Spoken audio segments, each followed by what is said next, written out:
Hi అండి, అందరికీ నమస్తే. మనసులోని భావాలను సరదాగా పంచుకోవడానికి ఆల్వేస్ వెల్కమ్ టు మన Snehabandham channel. And this is Mounika. అందరూ ఎలా ఉన్నారండి? ఇంక ఈ రంగురంగుల ముగ్గులు చూసైతే మీకు అర్థమైపోయి ఉంటుంది కదా, ఇది శుక్రవారం రోజు వ్లాగ్ అని.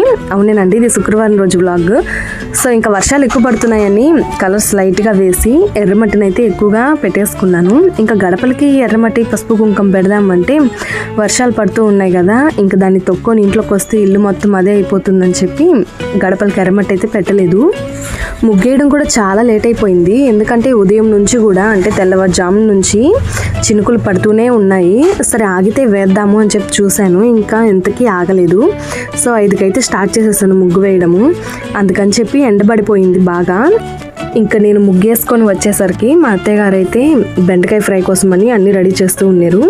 ఇంకా చేతితో ఎర్లీ మార్నింగ్ లేసి చదువుకునే అలవాటు అయితే ఉంది. అంటే 5:30 కానీ 6 కానీ లేసి కూర్చుంటాడు.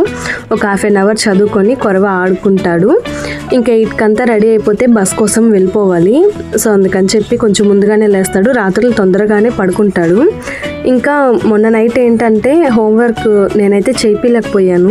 నాకు కొంచెం బాడీ బాగా డల్ అయిపోయింది. సో అందుకని చెప్పి అయితే చేయించలేకపోయాను.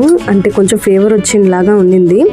సరే మార్నింగ్ చేపిస్తాను అని చెప్పి అనేసరికి ఇంకా తెల్లవారుజామునే లేసి కూర్చున్నాడు. మా మేడం కొట్టేస్తుందిమ్మా, నాకు హోంవర్క్ చేయివ్వు అని చెప్పి ఇంకా ఆయనైతే ఆ పనిలో ఉన్నాడు. ఇంకా మా బాబు అయితే చెప్పకముందే హోంవర్క్ రాసే రకం అయితే అస్సలు కాదండి.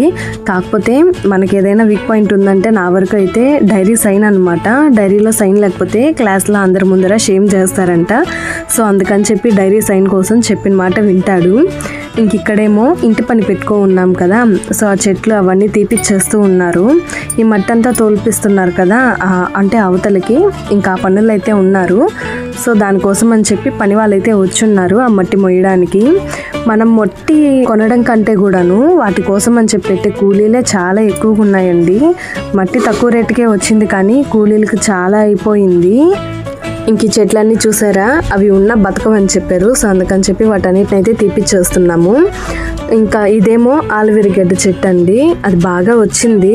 ఇంకొక 3-4 నెలలు ఉంటే అవి బాగా మనకి దుంపలు వస్తాయి కదా, అలా అయితే వచ్చేస్తుంటాయి. ఇంకా అవన్నీ ఉండకూడదు అనేసరికి అన్నీ అయితే పీకేశారు.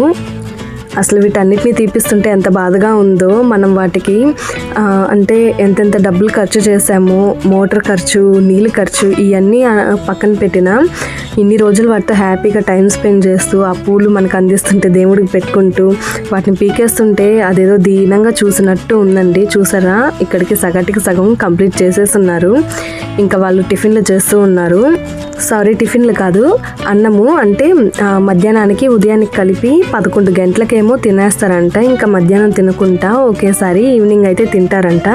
సో ఇక్కడేమో మేము ఉదయం టిఫిన్ చేసుకొని వెళ్ళిపోయాము. ఇంకా మధ్యాహ్నానికేమో ఈ విధంగా సాలడ్ చేసుకొని కొంచెం చపాతీలాగా ట్రై చేసుకొని పన్నీర్ని అయితే ఫ్రై చేసుకుందామని చెప్పి మా మధ్య అయితే ఇవన్నీ రెడీ చేస్తున్నారు. ఇప్పుడు మనకున్న ఈ కంప్యూటర్ లైఫ్ స్టైల్లో హెల్దీ ఫుడ్ తీసుకోలేకపోతున్నాము. కాకపోతే ఇవే తినాలని లేదు, తీసుకున్న కాడికి కొంచెం హెల్దీగా తీసుకుంటే బెటర్ కదా. అంటే కొంతమంది పిజ్జాలు, బర్గర్లు ఎక్కువగా తీసుకుంటుంటారు. సో అలాంటి వాళ్ళు ఏంటంటే కొంచెం ఇంట్లోనే ఈ విధంగా ట్రై చేసుకుంటే వాటి మీద మనకి ఇంట్రెస్ట్ తగ్గి వీటిని ఎక్కువ తీసుకునే ఛాన్సులు అయితే ఉంటాయి. సో హెల్దీ ఫుడ్డే తీసుకోండి అని నేను చెప్పను, అలా అని అన్హెల్దీ ఫుడ్నే తినమని కూడా చెప్పను. కాకపోతే ఏమీ తినడానికి లేదు, కాకపోతే ఏమైనా తినాలనిపిస్తుంది అన్నప్పుడు ఒకసారి ఇలా ట్రై చేయండి. లేదా పన్నీర్తో అయినా ఇప్పుడు చూపిస్తున్న విధంగా ట్రై చేశారంటే మీకు తెలియకుండానే హెల్దీ ఫుడ్కి అలవాటు పడిపోతారు. ఇంకా మా అమ్మర్ది అయితే మాత్రము మధ్యాహ్నం పూట వైట్ రైస్ మొగిచ్చేస్తున్నారు. సో అందుకని చెప్పి తను ఇలా ఏవైనా స్పెషల్గా ట్రై చేస్తూ ఉంటారు. అలా చేసిన వాటినే మాకు కూడా కొంచెం సర్వ్ చేస్తారనమాట. సో మా కోసం కూడా రెడీ చేస్తున్నారు అక్కడ.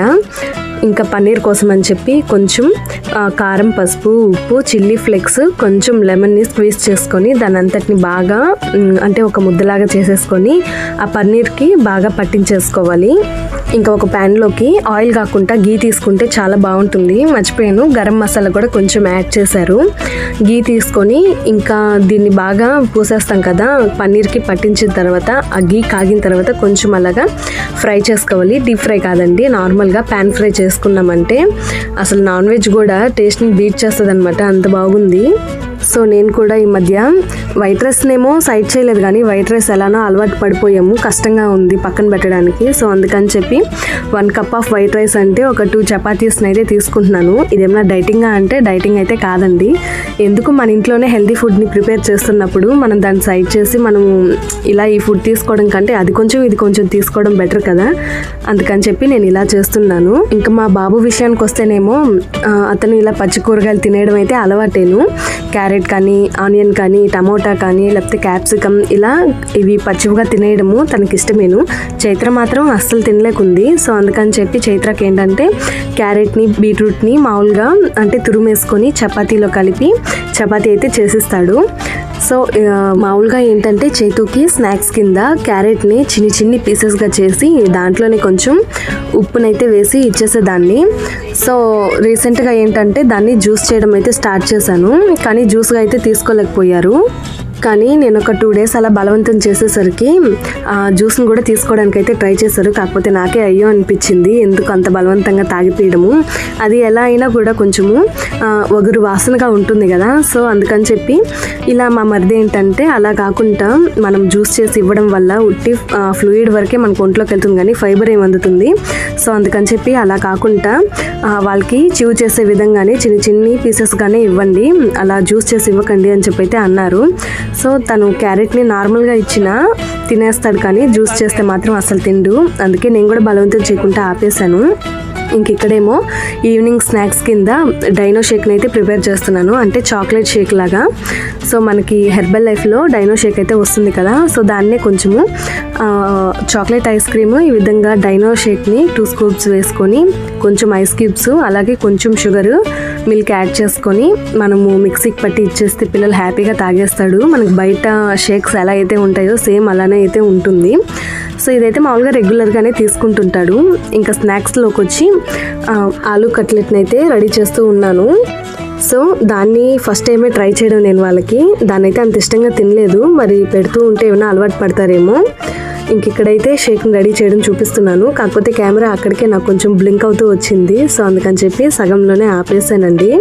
సో నేను చూపించిన ఇంగ్రీడియంట్స్ని మాత్రం కంపల్సరీగా వేసుకుంటే పిల్లలు ఇష్టంగా తాగేస్తారు ఈ షేక్ని.